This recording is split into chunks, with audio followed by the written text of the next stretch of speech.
Hello ನಮಸ್ತೆ students welcome back to anticlock coaching academy. ನಾನು Nikhilesh ಆ್ಯಂಟಿಕ್ಲಾಕ್ coaching ಅಕಾಡೆಮಿಯಿಂದ.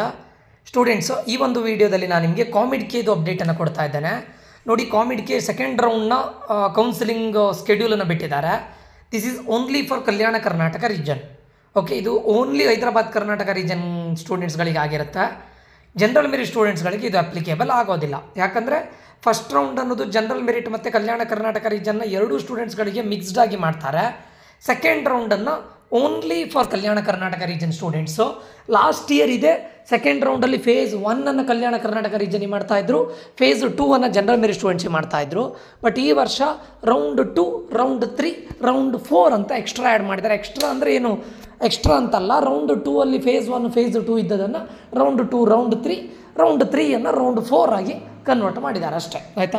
So ಈ round 2 ಅನ್ನೋದು ಓನ್ಲಿ ಕಲ್ಯಾಣ ಕರ್ನಾಟಕ ರೀಜನ್ ಸ್ಟೂಡೆಂಟ್ಸ್ಗಳಿಗೆ ಆಗಿರುತ್ತೆ. ಇಲ್ಲಿ ನೋಡಿ, ಚಾಯ್ಸ್ ಫಿಲ್ಲಿಂಗು ನಾನು ಮೊದಲೇ ಹೇಳಿದ್ದೇನೆ ನಿಮಗೆ. ಕಾಮಿಡ್-ಕೆಯಲ್ಲಿ ನೀವು ಕಾಲೇಜ್ಗಳನ್ನು, ಹೊಸ ಕಾಲೇಜ್ಗಳನ್ನು ಆ್ಯಡ್ ಮಾಡ್ಬೋದು. ಅಂದರೆ ಮತ್ತೆ ನೀವೀಗ ಯಾವ್ಯಾವ ಕಾಲೇಜನ್ನು ಆ್ಯಡ್ ಮಾಡಿದ್ದೀರಾ, ಡಿಲೀಟ್ ಆಗಿರೋ ಕಾಲೇಜನ್ನು ಮತ್ತೆ ಆ್ಯಡ್ ಮಾಡ್ಬೋದು. ಅಥವಾ ನೀವು ಫಸ್ಟ್ ರೌಂಡಲ್ಲಿ ಯಾವ ಕಾಲೇಜನ್ನು ಆ್ಯಡ್ ಮಾಡಲಿಕ್ಕೆ ನೀವು ಮರ್ತೋಗಿದ್ರಿ ಅದನ್ನು ಆ್ಯಡ್ ಮಾಡ್ಬೋದು. ಸೊ ಕಾಮಿಡ್-ಕೆಯಲ್ಲಿ ಆ್ಯಡ್ ಮಾಡುವಂತಹ ಪಾಸಿಬಿಲಿಟಿ ಇದೆ. ಓಕೆ, KCET ಆಗಿಲ್ಲ, ಬಟ್ ಕಾಮಿಡ್-ಕೆಯಲ್ಲಿ ನೀವು ಹೊಸ ಕಾಲೇಜನ್ನು ಆ್ಯಡ್ ಮಾಡ್ಬೋದು, ಡಿಲೀಟ್ ಮಾಡ್ಬೋದು, ರೀಆರ್ಡರ್ ಮಾಡ್ಬೋದು, ಏನೂ ಮಾಡ್ಬೋದು. ಬಟ್ ಮಾಡಬೇಕಾಗಿದ್ದು ಓನ್ಲಿ ಕಲ್ಯಾಣ ಕರ್ನಾಟಕ ರೀಜನ್ ಸ್ಟೂಡೆಂಟ್ಸ್ಗಳು ಮಾತ್ರ. ಓಕೆ, ಸೊ ಇದು ನಿಮಗೆ ನಾಳೆ ಓಪನ್ ಆಗುತ್ತೆ. 7th ಆಗಸ್ಟ್ ನಾಳೆ ಸಂಜೆ 4 PM ಓಪನ್ ಆಗುತ್ತೆ. 8 ಆಗಸ್ಟ್ 4 PM ಎಂಡ್ ಆಗುತ್ತೆ. ಓನ್ಲಿ 1 ಡೇ ಇರೋದು. ಯಾಕಂತ ಕೇಳಿದರೆ ಇಲ್ಲಿರೋದು ಕಲ್ಯಾಣ ಕರ್ನಾಟಕ ರೀಜನ್ ಸ್ಟೂಡೆಂಟ್ಸ್ಗಳು ಮಾತ್ರ. ಸೊ ಈಗ ಕಾಮಿಡ್-ಕೆಯಲ್ಲಿ ತುಂಬ ಕಲ್ಯಾಣ ಕರ್ನಾಟಕ ರೀಜನ್ ಸ್ಟೂಡೆಂಟ್ಸ್ಗಳು ಇರೋದಿಲ್ಲ. ಸೊ ಅದೇ ರೀಸನಿಗೋಸ್ಕರ 1 ದಿನ ಟೈಮ್ ಕೊಟ್ಟಿದ್ದಾರೆ. ಆ್ಯಂಡ್ ನೀವು ನೋಡಿರಬೇಕು, ಕಾಮಿಡ್-ಕೆದು ವೆಬ್ಸೈಟ್ ತುಂಬ ಫಾಸ್ಟಾಗಿ ವರ್ಕ್ ಆಗುತ್ತೆ. ಸೊ ನಿಮ್ಗೆ ಯಾವ ಗ್ಲಿಚಸ್ಗಳು ಇರೋದಿಲ್ಲ. Server down, 404 error not found, page not found, ಇದು ಯಾವುದು ಎರರ್ಗಳು ಇರೋದಿಲ್ಲ. ಸೊ ಅದಕ್ಕೋಸ್ಕರ 1 ಡೇ ಟೈಮ್ ಕೊಟ್ಟಿದ್ದಾರೆ. ನಾಳೆ ಏನಾದರೂ ಚೇಂಜಸ್ಗಳು ಮಾಡಬೇಕು ಅಂತಿದ್ರೆ ನಾಳೆ 4 PM ಸ್ಟಾರ್ಟ್ ಆಗುತ್ತೆ. 1 ಡೇ ಟೈಮ್ ಕೊಟ್ಟಿದ್ದಾರೆ, ಆದಷ್ಟು ಬೇಗ ಮಾಡಿ, ಆಯಿತಾ. ಅದಾದ ನಂತರ ನಿಮಗೆ ರಿಸಲ್ಟ್ ಬರುತ್ತೆ. 12th ಆಗಸ್ಟ್ ರಿಸಲ್ಟ್ ಬರುತ್ತೆ. 16th ಆಗಸ್ಟ್ವರೆಗೆ ನಿಮಗೆ ಡಿಸಿಷನ್ ತೊಗೊಳ್ಳಿಕ್ಕೆ ಟೈಮ್ ಇದೆ. ಡಿಸಿಷನ್ನು, ಫೀಸ್ ಪೇಮೆಂಟು ಅದೆಲ್ಲದು ಕೂಡ 16th ಆಗಸ್ಟ್ವರೆಗಿದೆ. 12th August 2 PM result ಬರುತ್ತೆ. 16th ಆಗಸ್ಟ್ ನಿಮಗೆ ಆಗಸ್ಟ್ವರೆಗೆ ಡಿಸಿಷನಿಗೆ ಟೈಮ್ ಇರುತ್ತೆ. Like choice entry, choice 1, choice 2, choice 3, choice 4, same like KCET. ಅದಾದ ನಂತರ ನೀವು ಕಾಲೇಜಿಗೆ ರಿಪೋರ್ಟ್ ಮಾಡಬೇಕು ಅಂತಿದ್ರೆ ಚಾಯ್ಸ್ 1 ಮಾಡಿ, ಕಾಲೇಜಿಗೆ ರಿಪೋರ್ಟ್ ಮಾಡಬೇಕು ಅಂತಿದ್ದವರು 16th ಒಳಗಡೆ ಮಾಡಲೇಬೇಕು, compulsory. And Kalyana Karnataka region ಸ್ಟೂಡೆಂಟ್ಸ್ಗಳಿಗೆ ಇದು ಲೈಕ್ ಫೈನಲ್ ರೌಂಡು. ಯಾಕಂದರೆ ನೆಕ್ಸ್ಟ್ ಎಲ್ಲರನ್ನೂ ಜನರಲ್ ಮೆರಿಟಾಗಿ ಕನ್ಸಿಡರ್ ಮಾಡ್ತಾರೆ. ನೀವು ಇನ್ ಕೇಸ್ ನೆಕ್ಸ್ಟ್ ರೌಂಡಿಗೆ ಹೋದರೆ ನಿಮ್ಗೆ ಈಗ ಅಲಾಟ್ ಆಗಿರೋ ಕಾಲೇಜ್ಗಿಂತ ಬೆಟರ್ ಕಾಲೇಜ್ ಸಿಗೋದು ತುಂಬ ರೇರ್. ಯಾಕಂದರೆ ಕಲ್ಯಾಣ ಕರ್ನಾಟಕ ಮತ್ತು ಜನರಲ್ ಮೆರಿಟ್ ಇದು ಓವರಾಲ್ ಆಗಿ ಕಟ್ ಆಫನ್ನು ನೋಡಿದಾಗ ಜನರಲ್ ಮೆರಿಟ್ ಇದು final round is less than, ಅಂದರೆ cut off rank. For example, ಒಂದು ಕಾಲೇಜಲ್ಲಿ ಜನರಲ್ ಮೆರಿಟ್ ಅವರಿಗೆ 10,000 ಆಗಿದ್ದರೆ ಕಲ್ಯಾಣ ಕರ್ನಾಟಕದವರಿಗೆ 20,000 ಅಥವಾ 15,000 to 20,000 ಆಗಿರುತ್ತೆ. ಅಂದರೆ ನೀವು ಲಾಸ್ಟ್ ರೌಂಡವರಿಗೆ ಹೋದರೂ ಕೂಡ ನಿಮ್ಮನ್ನು ಜನರಲ್ ಮೆರಿಟಾಗಿ ಕನ್ಸಿಡರ್ ಮಾಡ್ತಾರೆ. ಅದಕ್ಕೋಸ್ಕರ ನೀವು ಸೆಕೆಂಡ್ ರೌಂಡ್ ಆದ ತಕ್ಷಣ ಡಿಸೈಡ್ ಮಾಡಿ ಬೆಟರ್ ಕಾಲೇಜ್ ಸಿಕ್ಕಿದ್ದಿದ್ರೆ ಹೋಗಿ ಜಾಯಿನ್ ಆಗಿ. ಎಲ್ಲ ಕಲ್ಯಾಣ ಕರ್ನಾಟಕ ರೀಜನ್ ಸ್ಟೂಡೆಂಟ್ಸಿಗೆ ಹೇಳೋದು, ನಿಮ್ಗೆ 100% ಒಳ್ಳೆ ಕಾಲೇಜ್ ಸಿಕ್ಕೇ ಸಿಗುತ್ತೆ. ದಯವಿಟ್ಟು ಕಾಮಿಡ್-ಕೆಯಲ್ಲಿ ಆದಷ್ಟು ನೀವು ಜಾಯಿನ್ ಆದರೆ ಇಲ್ಲಿಂದ ಯಾವುದು KCET ಎಕ್ಸಿಟ್ ಆಗಿ. ಯಾಕಂತ ಕೇಳಿದರೆ ನೀವು KCET ಎಕ್ಸಿಟ್ ಆದರೆ ಅಲ್ಲಿ ಸೆಕೆಂಡ್ ರೌಂಡಲ್ಲಿ KCET ಪಾರ್ಟಿಸಿಪೇಟ್ ಮಾಡುವಂಥ ನಿಮ್ಮ ಫ್ರೆಂಡ್ಸ್ಗಳಿಗೆ ಅಥವಾ ಅದರ್ ಸ್ಟೂಡೆಂಟ್ಸ್ಗಳಿಗೆ ತುಂಬ ಹೆಲ್ಪ್ ಆಗುತ್ತೆ. ಸೊ ಅದಕ್ಕೋಸ್ಕರ ಕಲ್ಯಾಣ ಕರ್ನಾಟಕ ರೀಜನ್ ಸ್ಟೂಡೆಂಟ್ಸ್ಗಳಿಗೆ ಒಂದು ರಿಕ್ವೆಸ್ಟ್ ಏನು ಅಂತ ಕೇಳಿದರೆ, ಸೆಕೆಂಡ್ ರೌಂಡ್ ಆದ ನಂತರ ಕಾಮಿಡ್-ಕೆಲ್ಲಿ ಒಳ್ಳೆ ಕಾಲೇಜ್ ಸಿಗೋ ಚಾನ್ಸಸ್ ವೆರಿ ಹೈ ಇದೆ. ಇಲ್ಲ ನಂಗೆ ಕಾಮಿಡ್-ಕೆ KCET ಎರಡೂ ಕಾಲೇಜ್ ಸಿಗುತ್ತೆ ಅಂತಿದ್ರೆ KCET ಮಾಡ್ಬೋದು, ನೋ ಪ್ರಾಬ್ಲಮ್ಮು.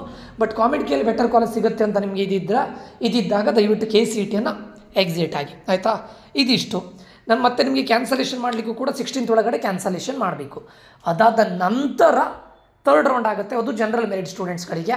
ಆವಾಗ ಜನರಲ್ ಮೆರಿಟ್ ಸ್ಟೂಡೆಂಟ್ಸ್ಗಳು ಆಪ್ಷನ್ ಎಂಟ್ರಿನ ಮಾಡಬೇಕು. ನಿಮ್ದೇನು ಆಪ್ಷನ್ ಎಂಟ್ರಿ, ಹೊಸ ಕಾಲೇಜನ್ನು ಆ್ಯಡ್ ಮಾಡ್ಬೋದು, ಇರೋದನ್ನು ಡಿಲೀಟ್ ಮಾಡ್ಬೋದು, ರೀಆರ್ಡರ್ ಮಾಡ್ಬೋದು, ಎನಿಥಿಂಗ್ ಸೇಮ್ ಅದ್ರ ಥರನೇ ಇರುತ್ತೆ. ಅದು ಜನರಲ್ ಮೆರಿಟ್ ಸ್ಟೂಡೆಂಟ್ಸ್ಗಳಿಗೆ. ಆ್ಯಂಡ್ ಸ್ಟೂಡೆಂಟ್ಸು ನೀವು ವೆಬ್ಸೈಟಲ್ಲಿ ನೋಡಿದಾಗ, ಸರ್ ಇಂಥ ಕಾಲೇಜಲ್ಲಿ ಸೀಟ್ಸ್ಗಳೇ ಇಲ್ಲ, 0 ಸೀಟ್ಸ್ ಅಂತ ಕಾಣಿಸ್ತಾ ಇದೆ ಸೆಕೆಂಡ್ ರೌಂಡಿಗೆ, ಸರ್ ನನಗಲ್ಲಿ ಕಾಲೇಜಲ್ಲಿ ಸೀಟ್ ಸಿಗುತ್ತಾ ಸರ್, ಇಲ್ವಾ ಸರ್ ಅಂತ ಕೇಳ್ತಾ ಇದ್ದೀರಾ. ಸ್ಟೂಡೆಂಟ್ಸ್ ಅದು ಏನಾಗುತ್ತೆ ಅಂತ ಕೇಳಿದರೆ, ನಾನು ಮೊದಲೇ ಹೇಳಿದ್ದೇನೆ, ತುಂಬ ಸ್ಟೂಡೆಂಟ್ಸ್ಗಳು ಸೆಕೆಂಡ್ ರೌಂಡಿಗೆ ಹೋಗ್ತಾರೆ. ಅಲ್ಲಿ ಸೆಕೆಂಡ್ ರೌಂಡಿಗೆ ಹೋದಾಗ ಏನು ಮಾಡ್ತಾರೆ ಅಂತ ಕೇಳಿದರೆ, ಒಂದಿಷ್ಟು ಸ್ಟೂಡೆಂಟ್ಸ್ಗಳು ಆಕ್ಸೆಪ್ಟ್ ಆ್ಯಂಡ್ ಅಪ್ಗ್ರೇಡ್ ಮಾಡಿರ್ತಾರೆ.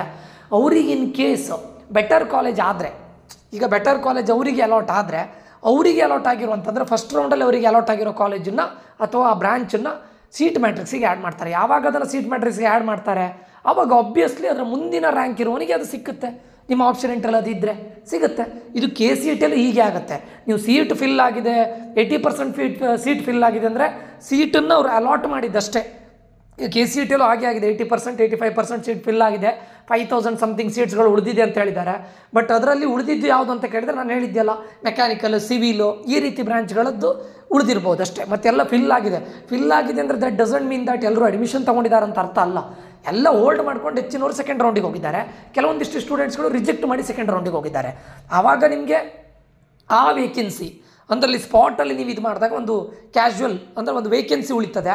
ಅಂದರೆ ಅವರಿಗೆ ನಿಮ್ಮ ಕ್ಯಾಟಗರಿಯಲ್ಲಿ ಬೆಟರ್ ರ್ಯಾಂಕ್ ಇದ್ದವರಿಗೆ ಒಂದು ಕಾಲೇಜು ಅಪ್ಗ್ರೇಡ್ ಆದರೆ ಅವರಿಗೆ ಫಸ್ಟ್ ರೌಂಡಲ್ಲಿ ಆಗಿದ್ದಂಥ ಸೀಟನ್ನು ಸೀಟ್ ಮ್ಯಾಟ್ರಿಕ್ಸಿಗೆ ಆ್ಯಡ್ ಮಾಡ್ತಾರೆ.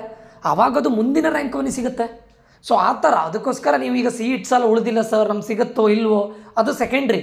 ಹೋಗಿ ನಾನು ಇದು KCET ಸ್ಟೂಡೆಂಟ್ಸ್ಗಳಿಗೆ ಹೇಳ್ತಾ ಇರೋದು, ಕಾಮಿಡಿಕೆ ಸ್ಟೂಡೆಂಟ್ಸ್ಗಳಿಗೂ ಹೇಳ್ತಾ ಇರೋದು.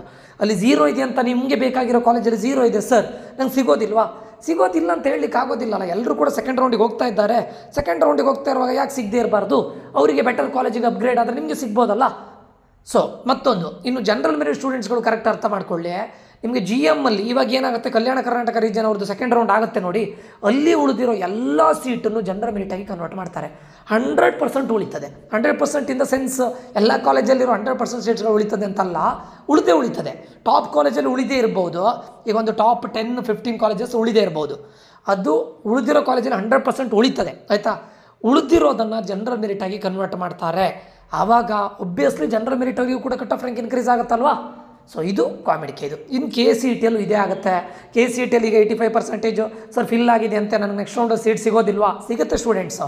ಅದು ನಾನು ಹೇಳಿದೆ ನೋಡಿ, ಸ್ಪಾಟಲ್ಲಿ ಅದು ಯಾವಾಗ ಅವರಿಗೆ ಅಪ್ಗ್ರೇಡ್ ಆಗುತ್ತೆ ಆವಾಗ ಮುಂದಿನ ಕಾಲೇಜ್ ಅನ್ನೋದು ಅಂದರೆ ಮುಂದಿನ ರ್ಯಾಂಕ್ ಅವರಿಗೆ ಆ ಹುಡುಗ ಬಿಟ್ಟಂಥ ಅಥವಾ ಆ ಹುಡುಗ ಪರ್ಟಿಕ್ಯುಲರ್ ಕ್ಯಾಂಡಿಡೇಟ್ ಬಿಟ್ಟಂಥ ಸೀಟನ್ನು ಸೀಟ್ ಮ್ಯಾಟ್ರಿಕ್ಸಿಗೆ ಆ್ಯಡ್ ಮಾಡ್ತಾರೆ. ಆವಾಗ ನಿಮ್ಗೆ ಸಿಗ್ಬೋದು ನಿಮ್ಮ ಆಪ್ಷನ್ ಎಂಟ್ರಲ್ಲಿ ಇದ್ದರೆ. ಸೊ ಆ ಥರ ನಡೀತದೆ. ಸೊ ಯಾರು ವರಿ ಮಾಡ್ಕೊಳ್ಳಿಕ್ಕೆ ಆಗತ್ತಿಲ್ಲ. ಸೆಕೆಂಡ್ ರೌಂಡಲ್ಲಿ 100% ಕಟ್ ಆಫ್ ರ್ಯಾಂಕ್ ಇನ್ಕ್ರೀಸ್ ಆಗುತ್ತೆ, even in KCET, even in COMEDK. Okay students, ಇದಿಷ್ಟು ಈ ವಿಡಿಯೋದಲ್ಲಿ ಆಗಿರುತ್ತೆ. ಈ ವಿಡಿಯೋ ಇನ್ಫಾರ್ಮೇಟಿವ್ ಆಗಿದ್ರೆ ಲೈಕ್ ಮಾಡೋದನ್ನು ಮರಿಬೇಡಿ, ಶೇರ್ ಮಾಡಿ, ಸಬ್ಸ್ಕ್ರೈಬ್ ಮಾಡಿ ಅಂತ ಹೇಳ್ತಾ ಮುಂದಿನ ವಿಡಿಯೋದಲ್ಲಿ ಮತ್ತೆ ಸಿಗ್ತೇನೆ. Until that, love you all, bye, take care students.